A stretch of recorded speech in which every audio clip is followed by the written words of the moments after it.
Good afternoon, I'm Imogen Bakra and welcome to this COP26 debrief, giving you brief insight on the latest COP26 discussions and developments.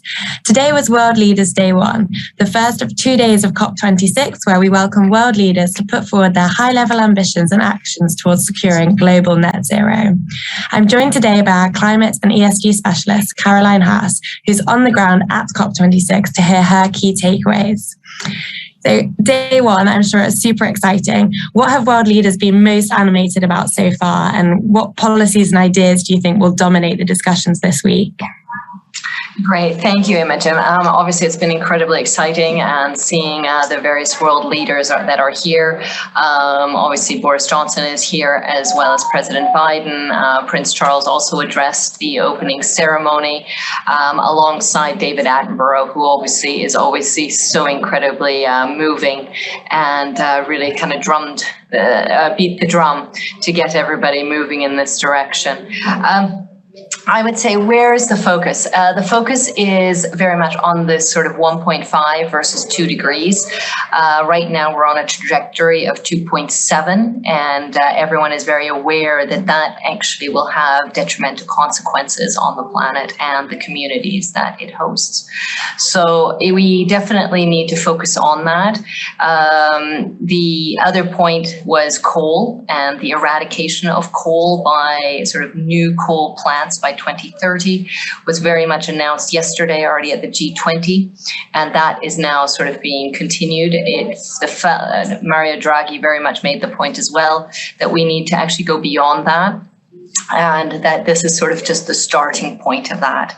The other point that was very much addressed was the fact that developing countries are actually the ones that are bearing the brunt of climate change and often actually have a reduced emissions footprint, which is contributing to climate change. There is a 20 billion shortfall of the 100 billion right now, and so that is going to be the focus of the next couple of days to see where that is going to come in. The intent is to have sort of a slush fund, if you will, of 100 billion per annum to help the developing world, both from a mitigating as well as from an adaptation point of view, to help them sort of deal with the issues around climate change.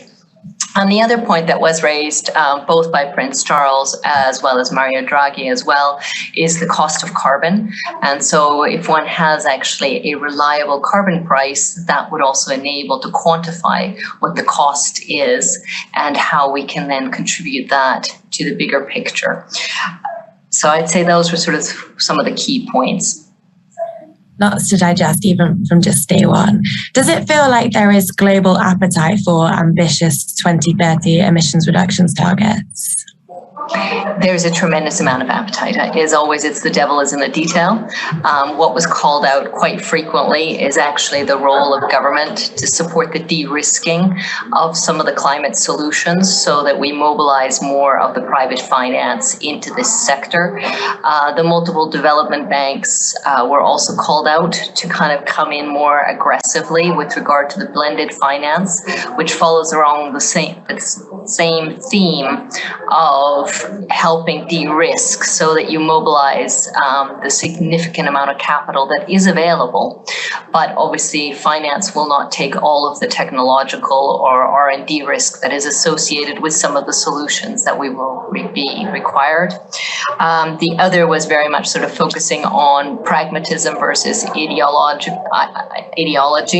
and ensuring that one can, really kind of keep moving forward, and let's not get caught up too much into arguing which one is better, but actually working together and just using a variety of solutions and that would apply to different situations around the globe.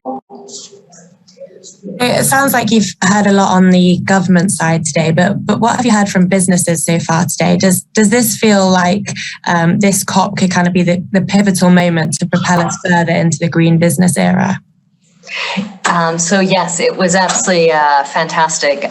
Katie Murray, NatWest Group's CFO, spoke at a panel, which was Home is Where the Heat Is. It was part of a collaborative approach where NatWest Group was involved with regard to the heating requirements and sort of some of the installation, heat pumps, and really mobilizing the consumers' homes to actually participate in climate change. In that panel, there was Centrica, who is obviously a large builder. They supply about a third of the UK homes, as well as Worcester-Bush, who actually supplies heat pumps and hydrogen systems, as well as Shelter, which was also very good to sort of really kind of bring home the message that this also has to be done from a sort of just transition perspective, as well as a build back better.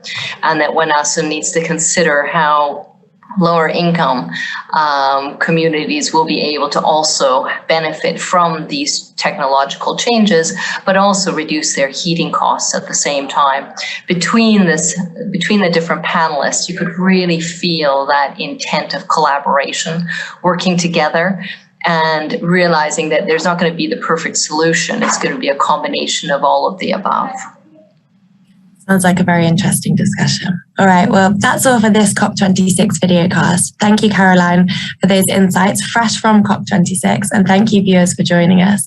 If you'd like more views and actionable ideas on the trends shaping the business landscape, please subscribe to our social channels. See you again soon.